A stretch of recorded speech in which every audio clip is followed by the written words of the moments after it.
You are a psychopath. Agot Isidro criticized President Duterte MUST READ. We all know for a fact that President Duterte's leadership has gained lots of supporters, and at the same time, a growing number of haters. What's even more surprising is the fact that he got supporters and haters in and out of the country. And now, the veteran actress Agot Isidro has criticized President Duterte through her Facebook account. In her Facebook post, she stated that no one's picking a fight with President Duterte and stated that he's the one who's picking a fight with EU and US. Netizens then posted various reactions regarding what she said.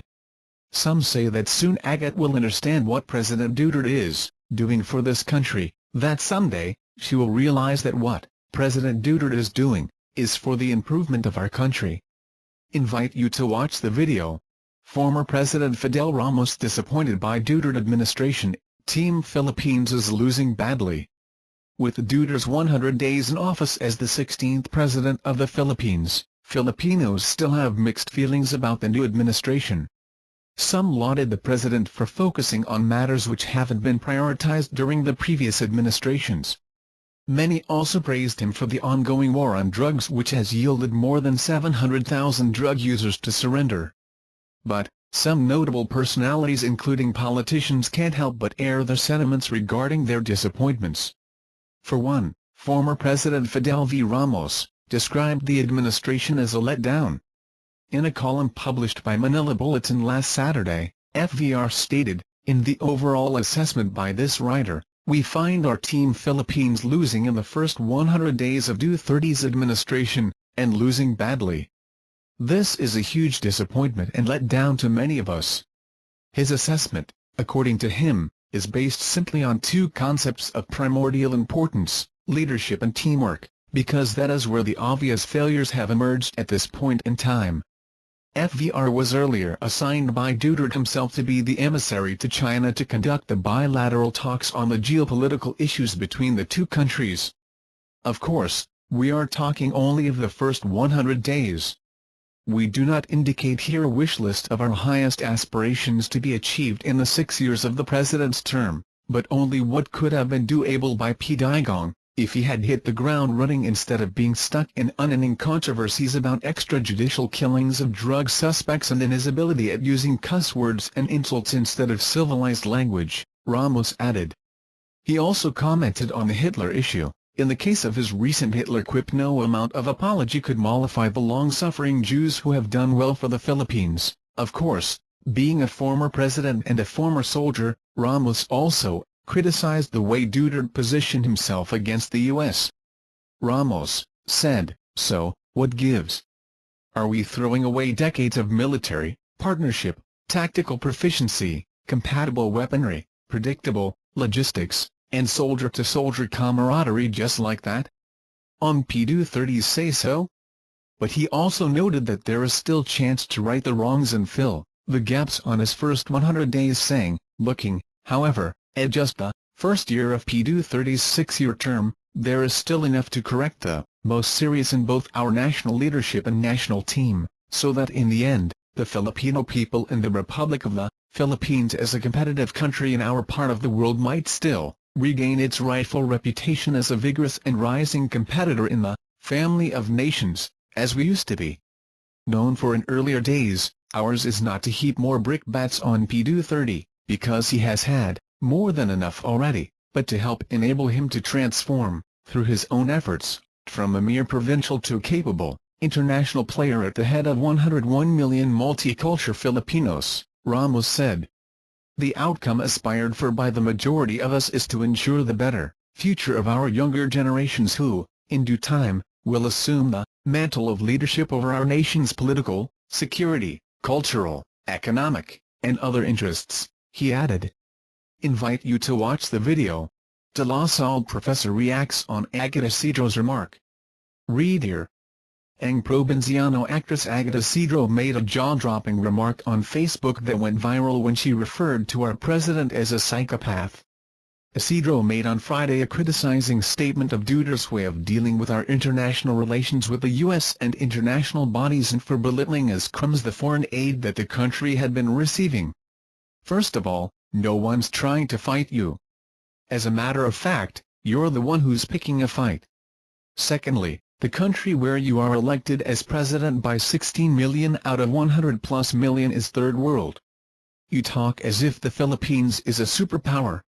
Excuse me, we don't want to go hungry. If you want, you do it yourself. Leave us out of it. So many people have nothing to eat, and yet you'll starve us even further. Pangatlo, may kalala akong psychiatrist. Patingan ka. Hindi ka bipolar. You are a psychopath, she said.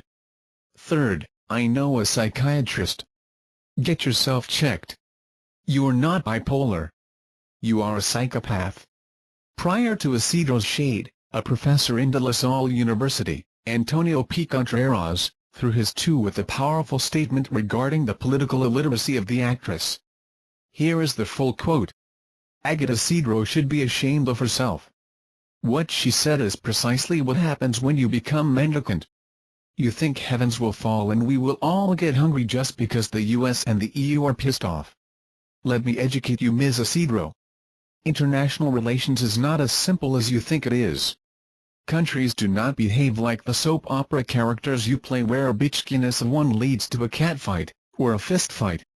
It is not what leaders say that matters. It is what is in their country's best interests.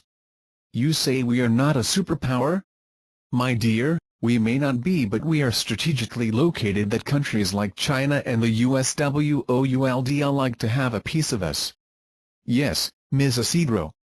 We have what many want, except that we have been so effing loyal to the US even if it treats us badly in many agreements. It's about time we have to tell the US to treat us right, since there are others ready and willing to take its place. So before you even try ranting, read first. Okay. By the way, I am a political scientist. You may want to have a 101 with me on political literacy. You badly need it. You seem to be ignorant of the nuances of politics and IR. Don't worry, I will not charge you for consultation. I will do it pro bono for the love of country. Invite you to watch the video. Convicts tagged Limas drug trade protector. She was fully aware of the illegal drug trade inside the National Penitentiary when she was Justice Secretary and got a total of P10 million for her silence, a high-value inmate said yesterday, referring to Senator Leila de Lima, whom he called the protector of convicted drug lords. Protector, ganon po ang dating. Wala po kaming ibang pinagkukunan ng pera, protector, that's how it was. There was nowhere else we could get money, 36-year-old convicted kidnapper J.B. Sebastian told the House Committee on Justice at the resumption yesterday of the hearing on the alleged illegal drug trade at the new Bilibid prison, NBP.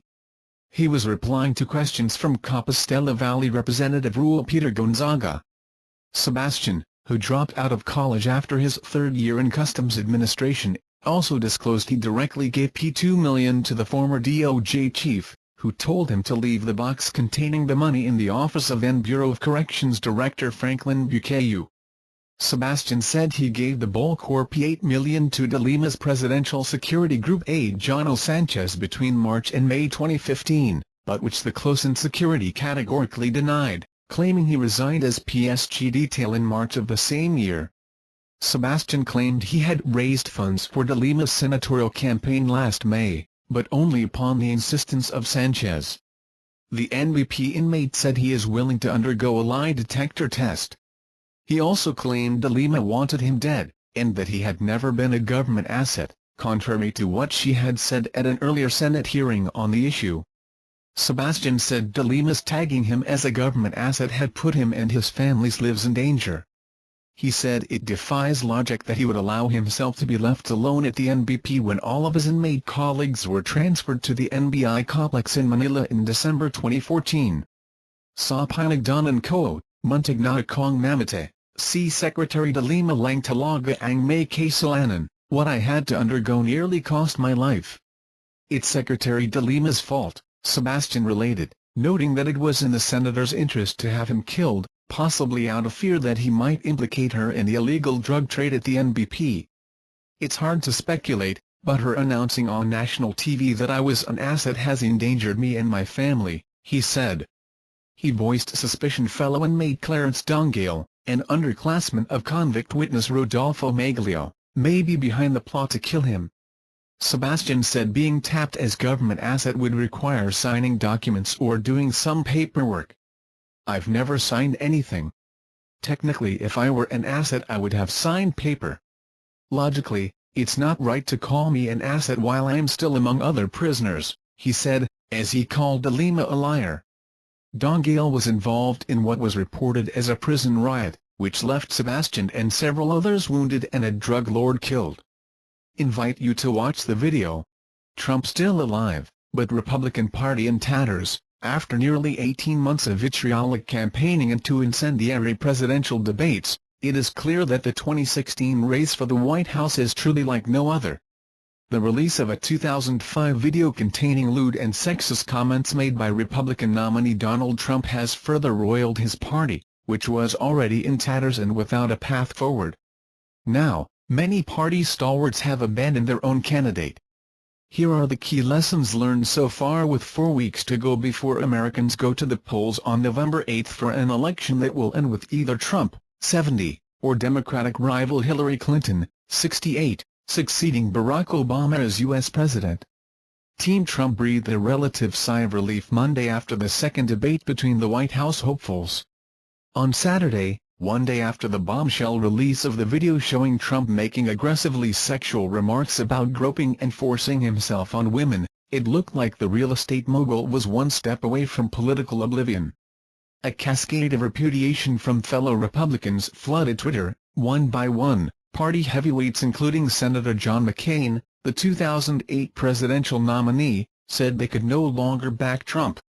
Questions swirled: would Trump drop out of the race? Would his running mate Mike Pence leave the ticket to position himself for 2020?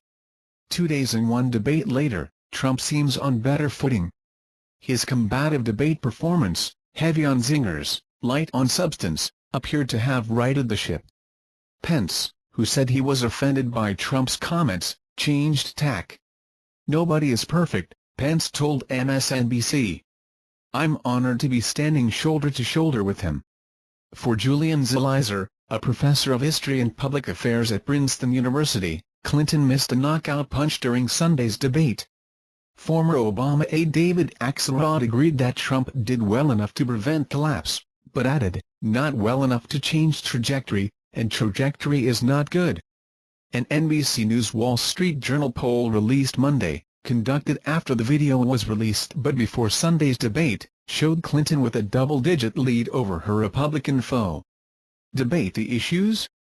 "Nah, when she hit me at the end with the women, I was going to hit her with her husband's women, and I decided I shouldn't do it because her daughter was in the room," Trump said just 2 weeks ago after the first debate. At that time, it looked like the billionaire wanted to maintain some sense of the high ground.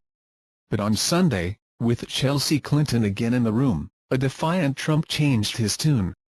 By unearthing decades-old claims of sexual harassment and rape against Bill Clinton, and by appearing hours before the debate with his alleged victims, Trump took the campaign into uncharted territory.